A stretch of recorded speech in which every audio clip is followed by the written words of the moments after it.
വിസ്മയിപ്പിക്കുന്ന കരുണ, അത്ഭുതമായൊരു കരുണ.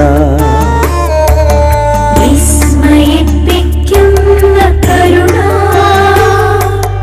അത്ഭുതമായൊരു കരുണ. ആരിലും ശ്രേഷ്ഠമാ കരുണ, അന്തമില്ലാത്തൊരു കരുണ. ആരിലും ശ്രേഷ്ഠമാം കരുണ, അന്തമില്ലാത്തൊരു കരുണ. എല്ലാവരും എന്റെ അടുക്കൽ വരുവിൻ, ഞാൻ നിങ്ങളെ ആശ്വസിപ്പിക്കാമെന്ന് അവിടുന്ന് നമ്മോട് അരുളി ചെയ്യുന്നു. വഴിയും സത്യവും ജീവനും ഞാനാവുന്നു. എന്നിലൂടെയല്ലാതെ യാതൊരുവിനും പിതാവിന്റെ മക്കളിലേക്ക് പ്രവേശിക്കുകയില്ല എന്ന് അവിടുന്ന് നമ്മോട് അരുളി ചെയ്യുമ്പോൾ, യഥാർത്ഥ സത്യദൈവം, യഥാർത്ഥ ജീവനായ ദൈവം, യഥാർത്ഥ വഴിയായ ദൈവം ഈശോയാണെന്ന്, യേശുക്രിസ്തുവാണെന്ന് നാം തിരിച്ചറിയണം. അന്ധകാരത്തിൽ കഴിഞ്ഞിരുന്ന ജനത ഒരു വലിയ പ്രകാശം കണ്ടു. നമ്മെ രക്ഷിക്കുവാൻ വേണ്ടി ഈ ഭൂമിയിലേക്ക് 2000 വർഷങ്ങൾക്ക് മുമ്പ് കടന്നു വന്ന ഈശോയുടെ ആ വലിയ രക്ഷാനുഭവത്തിലേക്ക് നാം ഓരോരുത്തരും കടന്നു വരണമെന്ന് അവിടുന്ന് ആഗ്രഹിക്കുന്നു. പ്രിയപ്പെട്ടവരെ, ദൈവത്തിന്റെ അനന്ത സ്നേഹവും അതിരറ്റ കരുണയും നാം മനസ്സിലാക്കണം. പാപികളായ നമ്മളെ ഓരോരുത്തരെയും രക്ഷിക്കുവാൻ വേണ്ടി അവിടുന്ന് സഹിച്ച പീഡകൾ എത്രയോ വലുതാണ്.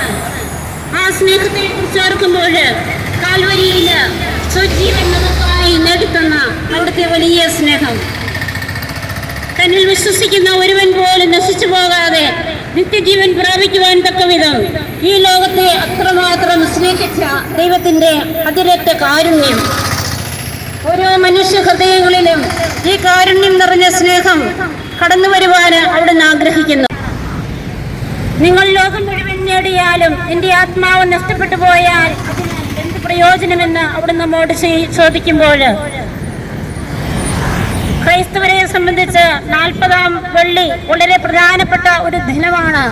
ഈശോ നമുക്ക് വേണ്ടി പീഡ സഹിച്ച് മരിച്ചതിൻ്റെ ആ ഓർമ്മ ആചരിച്ചുകൊണ്ട് കടന്നു പോകുന്ന ഈ ദിനങ്ങളിൽ ഈ 40-ാം വെള്ളി ഈശോയുടെ കരങ്ങളിലേക്ക് ലോകം മുഴുവനുള്ള സകല ജനപദങ്ങളെയും സമർപ്പിച്ചുകൊണ്ട് രക്ഷകനായ ഈശോ ഈ ലോകത്തിലേക്ക് നേടിക്കുന്ന അളവറ്റ സ്നേഹവും അതിരറ്റ കരുണയും നാം സ്വന്തമാക്കുവാൻ അവിടുന്ന് ആഗ്രഹിക്കുമ്പോൾ, അവിടുന്ന് നമുക്കായി നേടിത്തന്ന രക്ഷ സ്വന്തമാക്കുവാൻ അവിടുന്ന് ആഗ്രഹിക്കുമ്പോൾ, നമുക്ക് അത് സ്വന്തമാക്കുവാനും ആ രക്ഷാനുഭവത്തിൽ ജീവിക്കുവാനും ഈ ലോകത്തിലായിരിക്കുമ്പോൾ ദൈവത്തെ മഹത്വപ്പെടുത്തിക്കൊണ്ട് എന്തിനായി നമ്മെ ഓരോരുത്തരെയും ഈ ഭൂമിയിലേക്ക് സൃഷ്ടിച്ചുവോ ആ ഉദ്ദേശം പൂർണ്ണമായും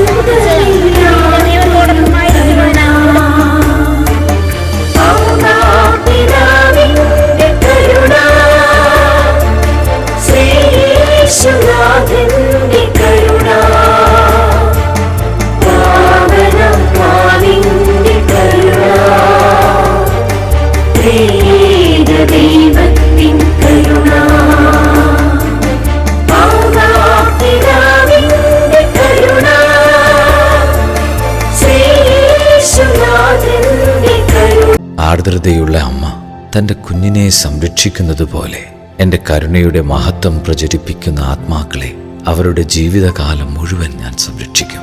അവരുടെ മരണസമയത്ത് ഞാൻ അവർക്ക് വിധിയാളനായിരിക്കുകയില്ല, മറിച്ച് കരുണയുള്ള രക്ഷകനായിരിക്കും. ആ അവസാന മണിക്കൂറിൽ ഒരു ആത്മാവിനെ സ്വന്തമായി പ്രതിരോധിക്കാൻ എൻ്റെ കരുണയല്ലാതെ മറ്റൊന്നും ഉണ്ടാവുകയില്ല. ജീവിതകാലം മുഴുവൻ കരുണയുടെ ഉറവയിൽ മുങ്ങിക്കിടക്കുന്ന ആത്മാവ് എത്ര സന്തോഷവതിയാണ്.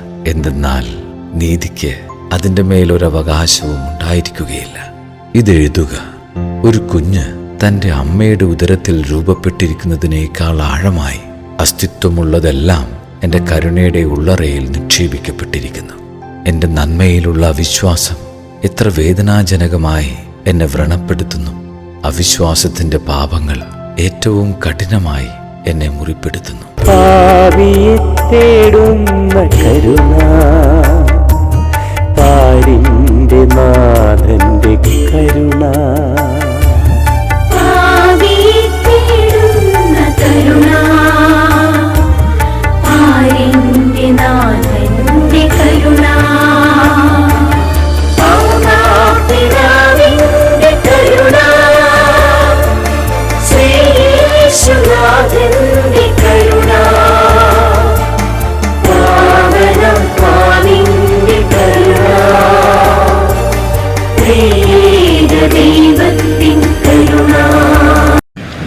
മനുഷ്യകുലത്തിന്റെ പാപപരിഹാരമായി ഏറ്റവും നിന്ദ്യവും ക്രൂരവുമായ പീഡകൾ സഹിച്ചുകൊണ്ട് കുരിശിൽ അവിടുന്ന് മരണം വരിച്ചു.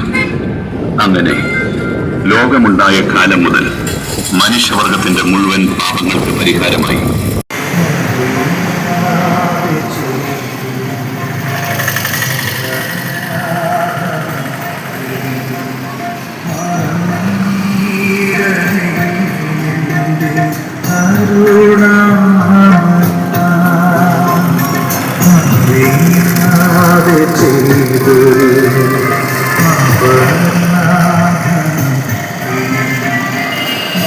സമാധാനത്തിലേക്ക്, നിത്യജീവിതത്തിലേക്ക് നയിക്കാൻ വേണ്ടിയാണ് ദൈവത്തിന്റെ അനന്തമായ കരുണയായ ദൈവം തന്നെയായ ദൈവപുത്രനായ യേശു ക്രിസ്തു അവിടുന്ന് മനുഷ്യപുത്രനായി ഈ ഭൂമിയില് 2000 വർഷങ്ങൾക്ക് മുൻപ് ബേത്ലഹേം കാലിത്തൊഴുത്തില് പരിശുദ്ധ കന്യകാമറിയത്തിൽ നിന്നും ജന്മമെടുത്തപ്പോൾ സ്വർഗ്ഗത്തിൽ നിന്നും മാലാഖമാർ ഇറങ്ങി വന്ന് ഘോഷിച്ചു, ഇതാ സകല ജനത്തിനും വേണ്ടിയുള്ള സന്തോഷത്തിന്റെ സദ്വാർത്ത, നിങ്ങൾക്കായി ഒരു രക്ഷകൻ കർത്താവായ ക്രിസ്തു ഇന്ന് ദാവീദിന്റെ പട്ടണത്തിൽ ജനിച്ചിരിക്കുന്നു.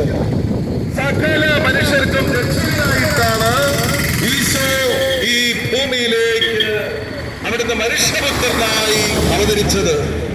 പ്രിയ സഹോദരങ്ങളെ, യേശുവിന് ഒരേ ഒരു ലക്ഷ്യമേ ഉണ്ടായിരുന്നുള്ളൂ, മനുഷ്യർക്ക് നിത്യജീവൻ നൽകുക.